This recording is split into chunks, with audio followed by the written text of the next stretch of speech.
তারেক রহমান, যাকে অনেকেই বাংলাদেশের নেক্সট প্রধানমন্ত্রী বলে থাকেন আর কি, সম্ভাবনা আছে যথেষ্ট, এটা আপনি নিজেও জানেন, বড় দল। তো তিনি 25 তারিখে যাচ্ছেন বাংলাদেশে। অবশ্যই আমাদের জন্য সুখবর। কিন্তু আনন্দবাজার পত্রিকা একটা রিপোর্ট করেছে, আপনি দেখেছেন, আমি যে দেখার সুযোগ হয়েছে আমার। খালেদা পুত্রের সম্বল, হুম। নয়াদিল্লির বন্ধুত্ব, মুক্তিযুদ্ধ। এটা টাকা দিয়ে পড়তে হয়, এজন্য আমি পড়তে পারিনি পুরোটা।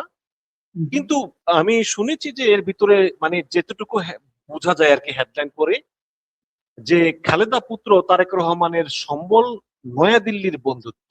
তার মানে হচ্ছে ক্ষমতায় টিকে থাকতে হলে, মানে ক্ষমতা নির্বাচিত হওয়ার পরেও যদি ক্ষমতায় টিকে থাকতে হয়, তাহলে তারেক রহমানের ভারতের বন্ধুত্ব ছাড়া আর কোনো উপায় নেই, এবং তাকে মুক্তিযুদ্ধের পক্ষের শক্তি হিসাবে জাহির করে ভারতের বন্ধুত্ব টিকিয়ে রাখা ছাড়া তার আর কোনো উপায় নেই।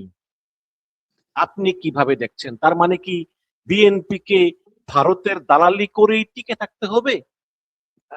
মানে আপনি কিভাবে দেখছেন, যে মনে করেন যে বিএনপি ক্ষমতায় এলো, ক্ষমতায় এসে আসলে তার কি এই মানে এই আনন্দবাজারের কথা মতো ভারতের দালালি করে টিকে থাকতে হবে, নাকি আহ নাকি জনগণের উপর আস্থা রাখতে হবে? কি মনে হয় আপনার? আপনি যিনি লেখাটা লিখেছেন আনন্দবাজার পত্রিকায়, অবশ্যই ওখানে আপনি ওনার নামটা পাবেন। আপনি লক্ষ্য করে দেখেন এই লোকটা হ্যাঁ হ্যাঁ, ওনার নাম অনির্বাণ সেন, এবং আমি এদেরকে নিরপেক্ষ কলামিস্ট মনে করি না। এরা সবসময় হ্যাঁ, এরা ওনারা যেটা চায় সেটাই চাপিয়ে দেয় আর কি। এবং ওই এটা যে বুঝতে বলতেছে হবে। যে, ওই যে এর ভিতরে বলতেছে কূটনৈতিক সূত্রে জানা গিয়েছে, বিশ্বস্ত সূত্রে জানা গিয়েছে, আসলে এগুলো কিছুই না। এগুলি হচ্ছে আসলে ওনারা যা চায় এটা এই ভারতের এবং ওনাদের প্রোপাগান্ডা। রাইট, একেবারে এক্সাক্ট। আপনি অ্যান্সারটা আপনার মুখ থেকে চলে এসেছে যে মূলত ভারতের একটা নির্দিষ্ট এজেন্সি এই ধরনের প্রপাগান্ডামূলক রিপোর্ট গুলো করে থাকে। বিভিন্ন রাইটার, ওদের এজেন্ট আছে, এজেন্টদের মাধ্যমে পত্রিকায়, পত্র পত্রিকাগুলোতে এবং ইন্টারন্যাশনাল জার্নালগুলোতে বা বিভিন্ন মাধ্যমে এগুলো ছড়িয়ে দেওয়া হয়। আমি মনে করি বিএনপি বাংলাদেশের অন্যতম একটি বৃহৎ রাজনৈতিক দল, এবং সেই দলের যেহেতু সর্বোচ্চ ব্যক্তি যিনি রয়েছেন উনি খুব অসুস্থ, উনি অলরেডি কোমাতে আছেন, আপনারা সবাই জানেন।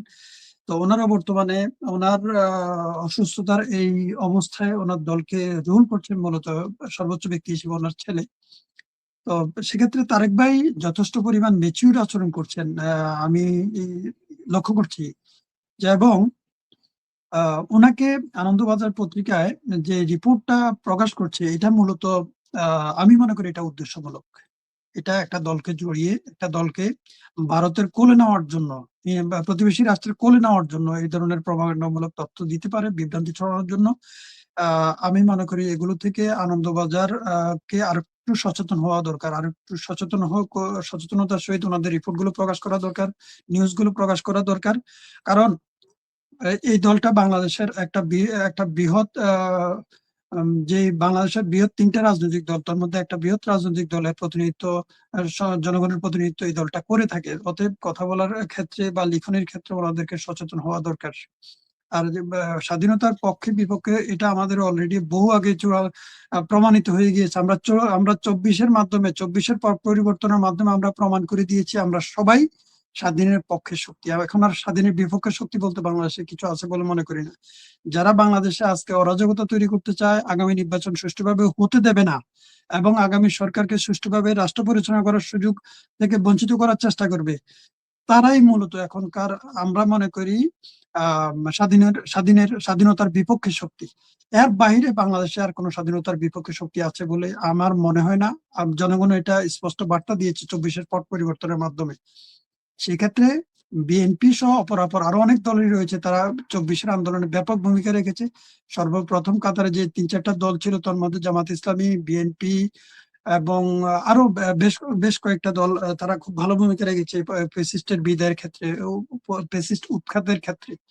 অতএব প্রতিবেশী রাষ্ট্রের পত্রপত্রিকা কি বললো, ওনারা তো উস্কানি দিবেই, ওনারা তো সুযোগ খুঁজবেই। কারণ যেই রাষ্ট্র ফ্যাসিস্টদেরকে আশ্রয় দিয়েছে, যে রাষ্ট্র ফ্যাসিস্টদেরকে সেখানে মায়ের আদরে রেখে বাংলাদেশে উচ্ছৃঙ্খলতা কায়েম করতে চায়, বাংলাদেশ নামক রাষ্ট্রটাকে সব সময় দমিয়ে রাখতে চায়, বাংলাদেশের সরকার ব্যবস্থাটাকে দুর্বল করে রাখতে চায়, সেই রাষ্ট্রের তৎপরতা, সেই রাষ্ট্রের তো সংবাদপত্র তৎপরতা লেখনি এমনটা হবে, এটা স্বাভাবিক। এটা নিয়ে উদ্বিগ্ন হওয়ার কিছু আছে বলে আমি মনে করি না। তবে বিএনপিকে এক্ষেত্রে অ্যালার্ট হতে হবে, কোনোভাবেই যাতে তারা ইন্ডিয়ার বলে না ঢুকে পড়ে, তাহলে 24-এর পট পরিবর্তনের সাথে গাদ্দারি হবে বলে আমি মনে করি।